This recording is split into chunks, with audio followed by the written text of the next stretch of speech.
সোহাগ, আজকেও শিক্ষকদের একাংশের কর্মবিরতি চলছে। বিএনপি পন্থী যারা শিক্ষক রয়েছেন তারা গতকালকে বলেছেন যে তাদের যে কর্মসূচি সেই কর্মসূচি অব্যাহত রাখবেন। তাদের 2 দফা দাবি: উপাচার্যকে লাঞ্ছিত করার ঘটনায় জড়িতদের শাস্তি এবং পোষ্য কোটা পুনর্বহালের সিদ্ধান্ত যে স্থগিত করা হয়েছে সেটি বাতিলের দাবি জানিয়েছেন। তবে গতকালকে কর্মচারীরা তাদের কর্মসূচি শাটডাউন কর্মসূচি প্রত্যাহার করে কাজে ফিরেছেন। ফলে রাজশাহী বিশ্ববিদ্যালয় এই মুহূর্তে বিএনপিপন্থী শিক্ষকদের কর্মবিরতি চলছে। তারা বলছে যে দাবি আদায় না হওয়া পর্যন্ত কর্মসূচি অব্যাহত রাখবে। এর ফলে কিন্তু রাজশাহী বিশ্ববিদ্যালয়ে প্রশাসনিক কার্যক্রম কিন্তু চলছে। তবে অনেক শিক্ষকই ক্লাস নিচ্ছেন, অনেক বিভাগে পরীক্ষা অনুষ্ঠিত হচ্ছে। শুধু বিএনপিপন্থী শিক্ষকরা যারা আন্দোলনকারী রয়েছেন তারা ক্লাস পরীক্ষা বর্জন করেছেন। আর আমরা প্রশাসনের সঙ্গে কথা বলেছি, তারা বলেছেন যে দফায় দফায় আলোচনার চেষ্টা করা হচ্ছে। আন্দোলনকারী শিক্ষকদের সাথে হয়তো খুব দ্রুতই একটি সমঝোতায় পৌঁছানো সম্ভব হবে। আর এই পোষ্য কোটা নিয়ে যে আন্দোলন, এই আন্দোলনের প্রভাব এবং সামনে পূজার যে ছুটি রয়েছে, এই দুইটি বিষয় মিলে কিন্তু রাকসু নির্বাচনের উৎসবের যে আমেজ সেটি কিন্তু এখন আর ক্যাম্পাসে নেই।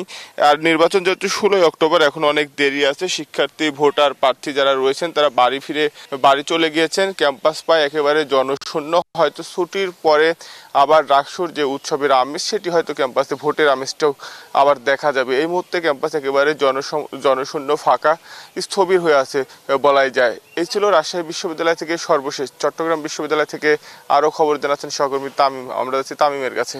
ধন্যবাদ মুর্তজা। চট্টগ্রাম বিশ্ববিদ্যালয়ে দীর্ঘ 35 বছর পর অনুষ্ঠিত হতে যাচ্ছে কেন্দ্রীয় হল সংসদ নির্বাচন।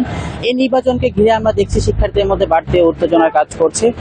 গতকাল ছিল মনোনয়ন প্রত্যাহারের শেষ দিন। আমরা দেখি যেমনটা 20 জন প্রার্থীদের মনোনয়ন প্রত্যাহার করে, এর মধ্যে কেন্দ্রীয় সংসদে 20 জন এবং হল সংসদে প্রার্থী প্রত্যাহার করে। আপনাকে আরো জানিয়ে রাখতে চাই যে চাকসু নির্বাচন আগামী 12 অক্টোবর হওয়া থাকলেও তা পিছিয়ে 15 অক্টোবর করা হয়। এর মধ্যে শিক্ষার্থীদের মিশ্র প্রতিক্রিয়া দেখা দেয়। আমরা দেখি যে বিভিন্ন সংগঠনের নেতা কর্মীরা তারা বলছেন যে এইটা কোনো ষড়যন্ত্র কিনা, বা রাকসুর পরে ডাকসুতে এরকম পিছানো হলো।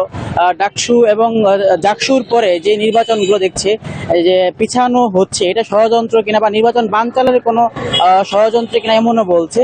এরই মধ্যে আমরা দেখছি যে কমিশন বলছেন যে আগামী 10 অক্টোবর বিসিএস পরীক্ষা এবং দুর্গাপূজার একটা বড় একটা বন্ধ আছে। এই বন্ধর কারণে শিক্ষার্থীরা যে প্রচারণা, সেই প্রচারণার সময়টা কম পাবে।